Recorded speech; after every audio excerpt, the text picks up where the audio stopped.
Francis Rohero umwe mu bagiye kwitoza ku ntebe y'umukuru w'igihugu mu matora yimirije y'umwaka w'ibihumbi 2020 akazitoza ku giti ciwe yahaye ikiganiro abamenyesha makuru bakabaza Web TV.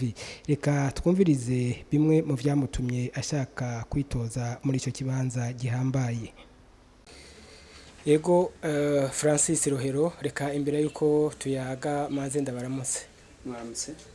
Ego muri umukandida hagira yitoze ku ntebe y'umukuru w'igihugu, reka mubanze mubwire abarundi uwo muri nico mwamaze mu gihugu cy'u Burundi. Jewe Francis navutse mu 1972 no musi y'imyaka 48 mvuka hano mu gisagara ca Bujumbura n'abavyeyi bamuka mu ntara ya Gitega.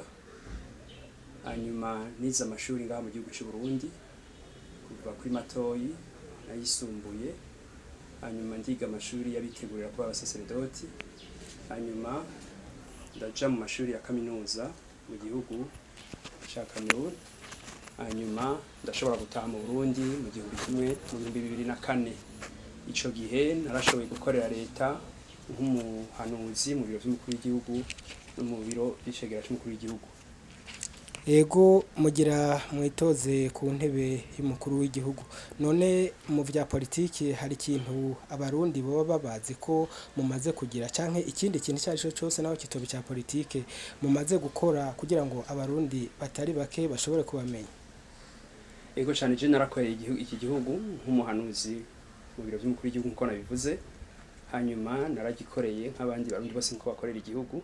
Hanyuma kuva mu mwaka wa 2006 narashinze ico bita ihuriro ry'ivyiyumviro ryari giswe mu Orange, aho nigisha abantu ibintu bijanye na leadership na non violence, nkerekana nico arico vision y'igihugu aho ishobora gufatira.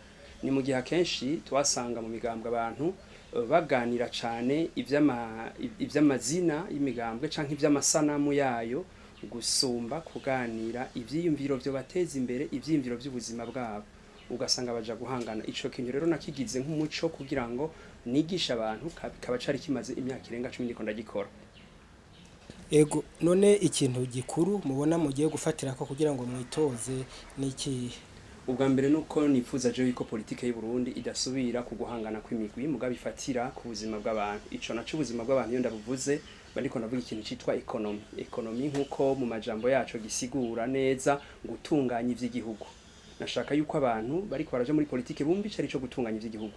Jewe rero ico nashaka kuzana gishasha ni ugusigurira umuntu kuva kuri muto gushika ko hejuru ko kuja muri politike so kurondera igiti. Umwe wese ahari mu buzima bwiwe agira ati mbega politike yo maririki. Amahera y'igihugu akoreshwa atanzwe n'abanyagihugu bose, umwe wese mu makori atanga kugira ngo umwe wese aronke ico bimumarira. Si kibanza rero umuntu avuga ngo ngiye kuronka igiti canke ngo ngiye guhembwa, siko vyaba. Ari naco usanga kenshi kibabaza aho abanyapolitike bihutira kuduza amahera bahembwa no kuduza ibintu vy'uburusho baronka gusumba kuinvestisa mu bintu vy'akamaro by'abanyagihugu. Nifuza ko umuntu aje muri politike yarigeze kuba umukozi wa leta ntibimuha akarusho k'ubuzima, ahubwo bimuhe kwiyumvira no guha abantu ikintu. Nimba umukozi wa leta ahembwa amahera angana uko, niko cyagiye muri politike bamuha umushahara urengeye inshuro 30-40 uwe yakorera umukozi wa leta. Abantu baca birukira uwo mushahara gusumba kwirukira agaciro kicazaniye abantu. Ico rero nico kintu mangira nti ni kuki abantu baje muri politike umengo birukira ivyo baronkayo, birukira kubaka amazu, birukira kuronka ibintu aho kubanza kwivuga inyishu bafitiye ubuzima bw'abantu. Niho henshi nivyo turiko turabona benshi umengo nico baharanira, kuba mu nzego, kuba mu bantu baronka immunity, kuba mu bantu baza kuronka ibintu byose bipfuza mugabo umunyagihugu ataco yaronse. Ivyo rero kugira bibeho nuko umuntu avuga agerekana neza muri programme yiwe ingene ico kintu kiza kuboneka n'ingene kiza gushika. Si ibintu rero jewe mvugira mu kirere no kuvuga narashoboye gusohora vision yiwanje nerekanye neza ingene igihugu gishobora gutera imbere n'ingene abantu bashaka kubikora na hato bari jewe. Nkifuza ko abantu benshi bacisunga bagira bati ejo bijya bintu n'uwundi yo bikora vyo kunda.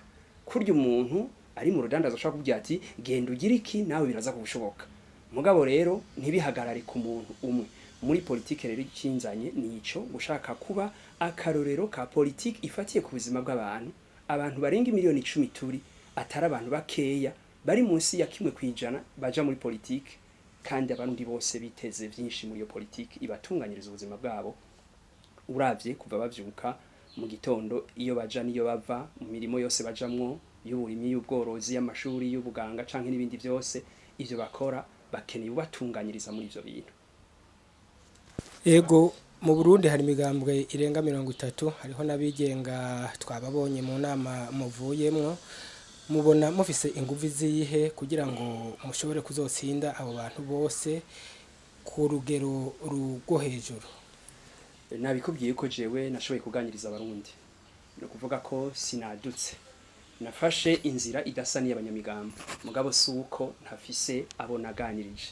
No kuvuga yuko ntuza kwitoza uri umuntu wadutse canke ngo nuko bigufashe mu gitondo ugacija kubikora.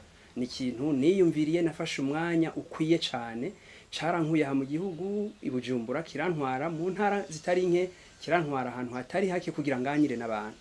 Nibaza rero yuko ningingo nagize nk'uwigenga, mugabo ningingo ishobora kubihuriwe ko n'abarundi benshi dushobora kuba duhuza ico ciyumviro. Nibaza rero umbajije uti inguvu niziye, tumenyereye ko muri iki gihugu abantu iyo bumvise inguvu bumva imiheto, bumva inkoho, bumva ngira ngo amafaranga n'ibindi. Ariko turamaze kubona muri iki gihugu abantu benshi bari bafise amafaranga menshi, twarabonye bari bafise inkoho, twarabonye bari bafise uburyo budashoboka, mugabo ataco bigeze bamara muri politike. Inguvu za politike ni ubwenge bw'umunyapolitike.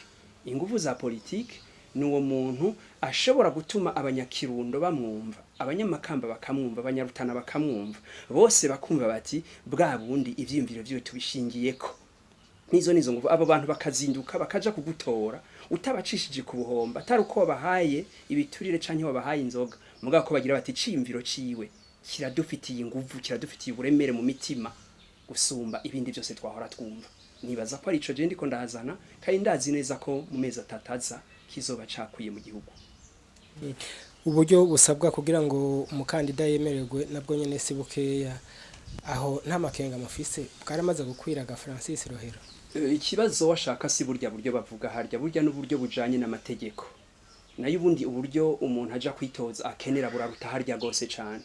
Nkunze kubivuga, nimba umuntu yubahutse kwitoza azi neza ko kugira mu Burundi uno munsi aronka ijwi rimwe, seni yasohoye ibiharuro mwarabibonye, abantu bazoja gutorana miliyoni 5 zirenga.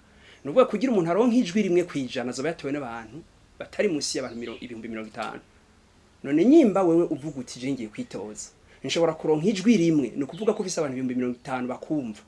None ufise abantu 50,000 bakumva bagukunda muri iki gihugu, wovuga gute ngubuze amahera?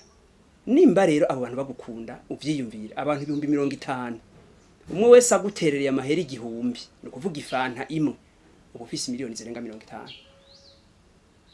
Nibaza ko ikibazo s'amafaranga, ikibazo ni politiki, ikibazo ni ivyiyumviro turiko turazana.